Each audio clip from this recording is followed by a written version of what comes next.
क्या सिर्फ इस्तीफा दे देने से कोई अपनी जिम्मेदारी से मुक्त हो जाता है?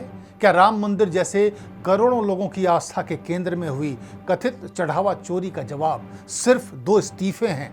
अगर सीसीटीवी में चोरी दिख रही है, अगर एसआईटी कह रही है कि सिस्टम में ही खामियां थीं, अगर 70 संदिग्ध घटनाएं सामने आई हैं, तो सबसे बड़ा सवाल यही है कि आखिर इस पूरे सिस्टम का जिम्मेवार कौन है? कौन चला रहा था इस सिस्टम को? कौन मुखिया था इस करप्ट सिस्टम का? और सबसे अहम सवाल, क्या इस विवाद का राजनीतिक असर 2027 के उत्तर प्रदेश चुनाव तक जाएगा? नमस्कार, मैं हूं राकेश और आप देख रहे हैं द भारत नाउ।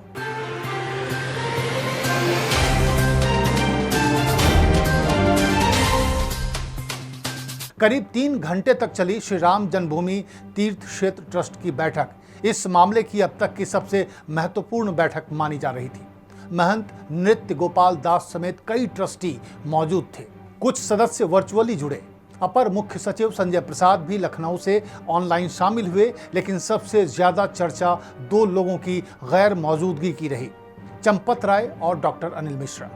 दोनों ने पहले ही बैठक से दूर रहने का फैसला किया था। दोनों ने अपने पद से इस्तीफा दे दिया। ट्रस्ट ने इस्तीफा स्वीकार भी कर लिया। इसके साथ ही पूर्व आईएफएस अधिकारी कृष्ण मोहन को नया महासचिव बनाया गया है। दिलचस्प बात यह है कि शुरुआती शिकायत भी उन्होंने ही की थी, जिसके बाद एफआईआर दर्ज हुई। बैठक खत्म हुई, इस्तीफा स्वीकार हो गया, नई नियुक्ति भी हो गई। लेकिन क्या इससे पूरा मामला खत्म हो गया?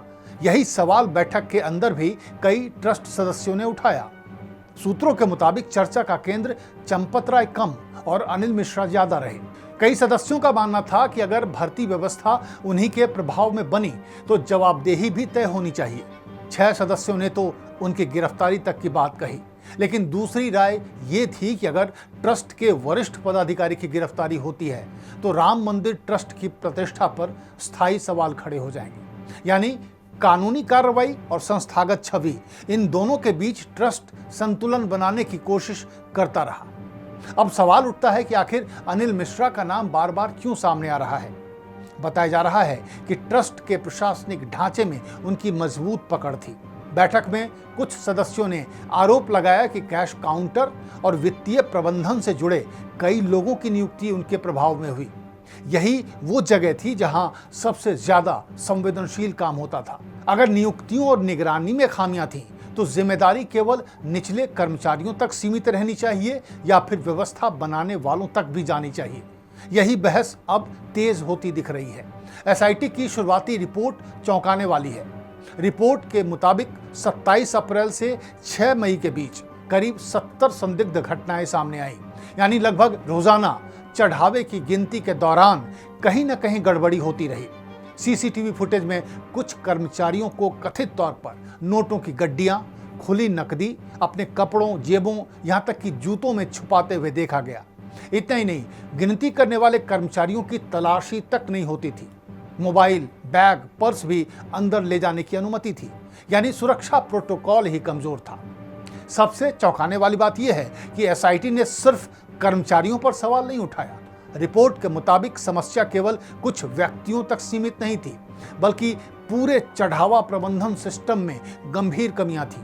यानी अगर सिस्टम मजबूत होता तो शायद इतनी बड़ी संख्या में कथित चोरी की घटनाएं संभव ही नहीं होती।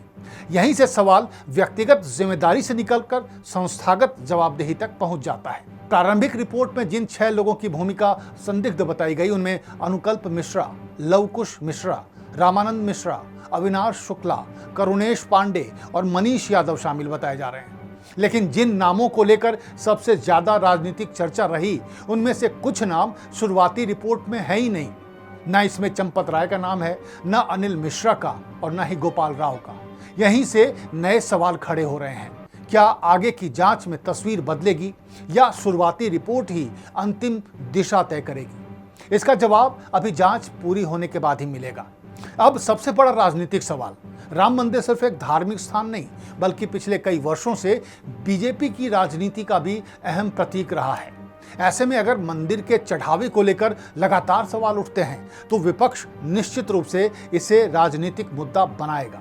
बीजेपी की कोशिश होगी कि कार्रवाई, पारदर्शिता और संस्थागत सुधार के जरिए यह संदेश दिया जाए कि किसी भी तरह की अनियमितता बर्दाश्त नहीं की जाएगी। लेकिन विपक्ष यही पूछेगा, अगर सिस्टम इतना कमजोर था तो इसकी जिम्मेदारी कौन लेगा? 2027 के उत्तर प्रदेश विधानसभा चुनाव से पहले ये विवाद कितना बड़ा राजनीतिक मुद्दा बनता है, इस पर सबकी नजर रहेगी। फिलहाल इस पूरे मामले से 3 बातें निकल कर सामने आई हैं। पहला, इस्तीफे हो चुके हैं लेकिन जांच अभी बाकी है। दूसरी बात, एसआईटी ने केवल कुछ कर्मचारियों पर नहीं बल्कि पूरे सिस्टम की कमजोरियों की ओर संकेत किया है। और तीसरी बात, राम मंदिर करोड़ों लोगों की आस्था का केंद्र है। ऐसे में जांच जितनी निष्पक्ष, पारदर्शी और तथ्यों पर आधारित होगी, उतना ही लोगों का भरोसा मजबूत होगा।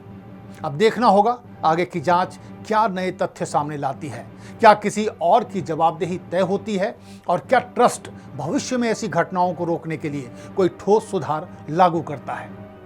इस मुद्दे पर आपकी राय क्या है? क्या केवल इस्तीफा पर्याप्त है या जवाबदेही की प्रक्रिया जांच पूरी होने तक जारी रहनी चाहिए?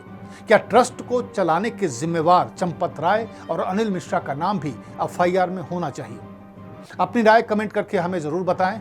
अगर वीडियो पसंद आया हो तो लाइक करें, चैनल को सब्सक्राइब करें और बेल आइकन दबाना ना भूलें। नमस्कार।